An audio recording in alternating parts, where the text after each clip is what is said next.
We're speaking with legal experts to find out how lawsuits filed by the Trump campaign could impact the race for the White House. ABC 17's Connor Hirsch dug through some of those claims with experts and joined us live tonight. Connor, several lawsuits have been filed in the key battleground states with a variety of different claims, many of which have already been dismissed.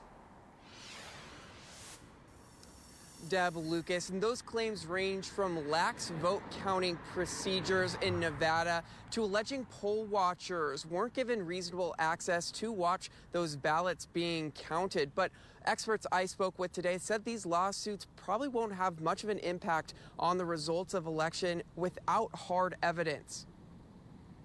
You haven't seen any large-scale allegations of voting irregularity. Now, you've heard allegations, but courts rely on evidence, and you haven't seen any evidence of that. Angela Gobble.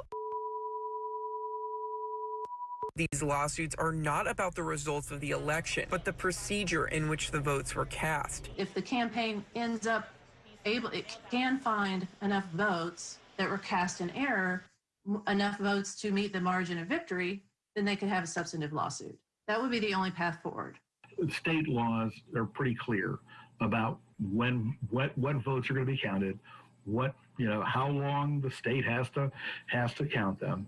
MU law professor Richard Rubin said many of these claims from the president are trying to stop the vote from being counted. As long as election officials are operating within those clear guidelines, I think these lawsuits will be recognized for what they are. Both told me they don't think the lawsuits will affect the coming days of counting in the election. But Gobble said there's time after the totals are in for the campaigns to contest the results. The campaign has a grace period where they can do some discovery and see if they can come up with some votes and some facts to make it.